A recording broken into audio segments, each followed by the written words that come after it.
March 16, 2026. The House of Windsor's secrets are spilling into the daylight, and Canberra has just been hit by a political bomb that no one saw coming. While the world tracks every plane heading toward Sydney, a quieter, deadlier storm is brewing, one that threatens to strip Harry and Meghan of the last illusion of royal legitimacy they still cling to. The question is no longer whether the Duke and Duchess of Sussex will set foot in Australia. The real question is whether Australia can even afford to let them. It all began on the morning of March 8, 2026. This was no ordinary petition. This was a precision strike, a digital dagger aimed straight at the heart of Sussex prestige. By 9 a.m., internal alarms were screaming inside the Department of Home Affairs. The petition had smashed through the 10,000 signature mark in under 24 hours. Officials were summoned. Emergency briefings were convened. The department knew that public funding for a private commercial tour could be a legal disaster waiting to happen. The legal terrain is unforgiving. The Public Governance Performance and Accountability Act dictates that taxpayer money is reserved solely for official state business. Harry and Meghan, classified as private citizens, had just become the embodiment of a fiscal nightmare. One senior official whispered the words that would echo through Canberra. A single police escort could ignite a constitutional audit that ends careers. To understand why Australia is at the breaking point, we must rewind to October 2018. Harry and Meghan were the golden couple of the Commonwealth. Their visit to Sydney, crowned by Meghan's pregnancy announcement with Archie, was celebrated as a diplomatic coup. Yet, behind the glitz, the clock was ticking. By January 2020, the Sandringham Summit had severed the sovereign grant. The couple traded royal duty for Californian freedom, but in doing so, they triggered an unseen countdown. The turning point, hidden from headlines, occurred in September 2025. While media eyes were elsewhere, Prime Minister Anthony Albanese quietly sipped tea with King Charles at Balmoral. Sources suggest a strategic decision was made. Australia's royal budget would be reserved for the heirs, not the exiles. The Sussexes were already on borrowed prestige. Fast forward to March 8, 2026, the petition has created an ultimatum. Australians are vocal, relentless. One comment burns with blunt clarity: why are we subsidizing a Netflix promotional tour while facing a cost of living crisis? Another: they walked away from duty. They should walk away from our wallets. April 15th looms, the day the Sussexes are scheduled to land at Kingsford Smith Airport. On paper, Harry and Meghan are like any other celebrity tourist. In practice, their global fame mandates extraordinary security measures. Without government support, the couple faces the prospect of private paramilitary-style protection, a bureaucratic and visual nightmare. Canberra's Department of Home Affairs has drawn the line: private citizens, private funding, or do not come. From Montecito, the Sussex camp remains deafeningly silent. The gates are closing, and every hour brings the countdown closer to an unprecedented royal public standoff. But beneath the headlines lies a mechanism that most Australians will never see: the Grifter protocol. This bureaucratic trap shifts the financial burden of a private tour onto the state under the guise of public safety. Step 1.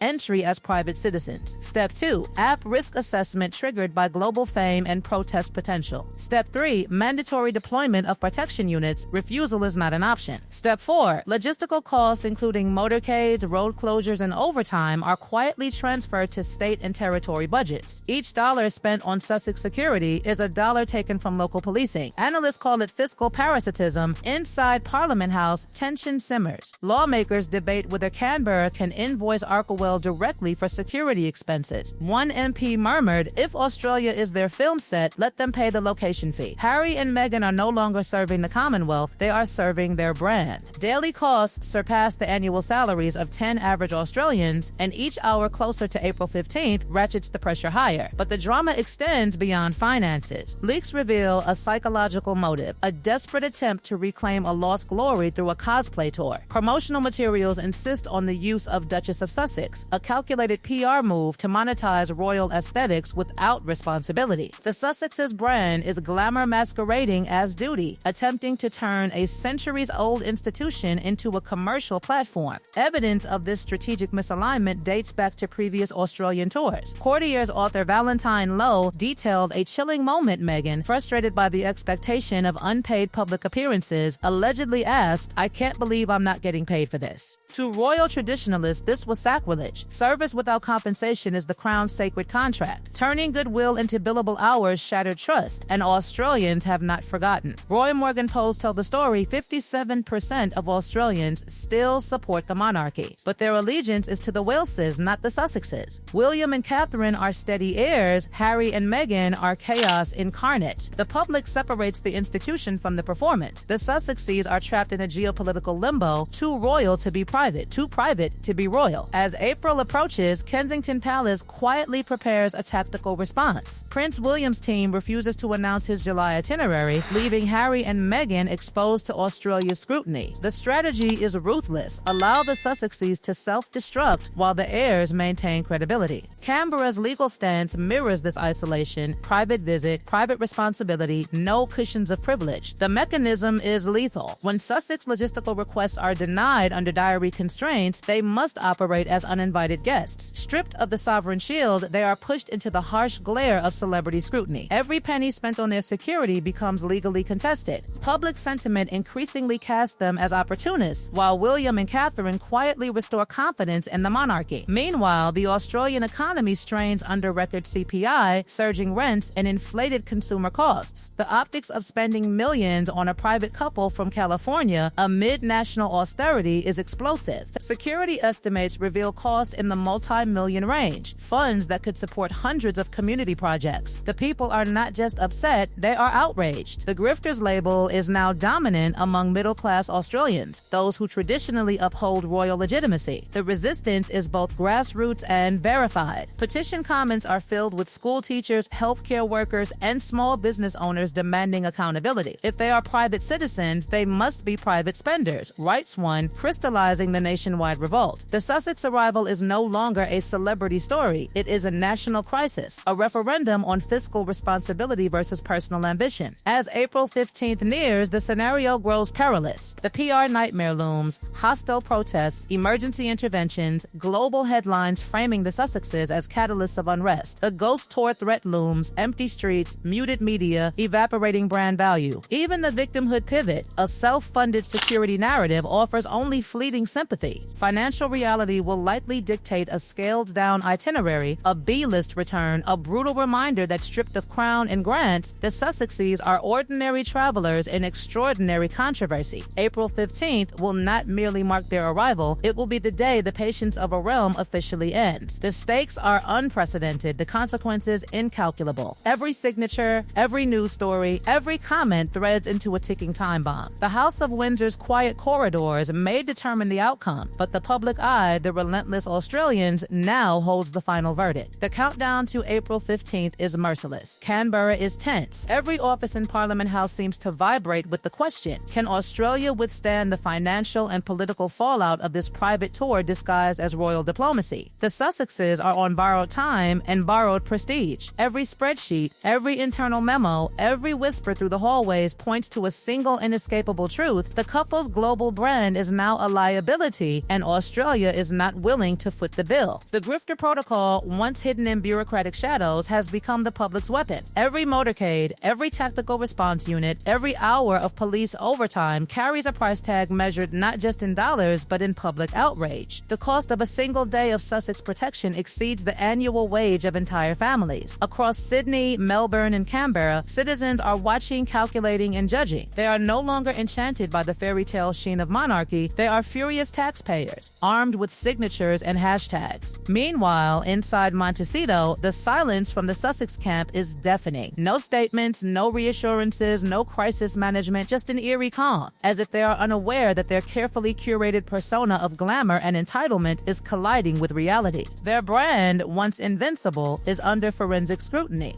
Every detail of past tours, every public handshake, every promotional flyer demanding the Duchess of Sussex is now evidence of a calculated performance rather than public service. The Australians are seeing through the cosplay, and the backlash is merciless. Back in Canberra, intelligence reports paint a chilling picture. Analysts track public sentiment minute by minute. Each new signature on the petition is a nail in the coffin of the Sussexes' narrative. One report reads, "The middle-class Australians, historically silent supporters of the crown, have now become the most vocal opponents of this visit. Teachers, nurses, small business owners, ordinary citizens are collectively saying, in no uncertain terms, that public funds will not subsidize celebrity ambition masquerading as royal duty. Across the corridors of power, lawmakers discuss 3 possible scenarios, each more explosive than the last. Scenario 1, a PR nightmare. Angry crowds converge at iconic sites, from the Sydney Opera House to Melbourne's Federation Square, forcing the government to deploy emergency security. Global headlines would depict Harry and Meghan not as visiting dignitaries, but as catalysts for civil unrest, stripping their brand of any veneer of global healing or influence. Scenario 2,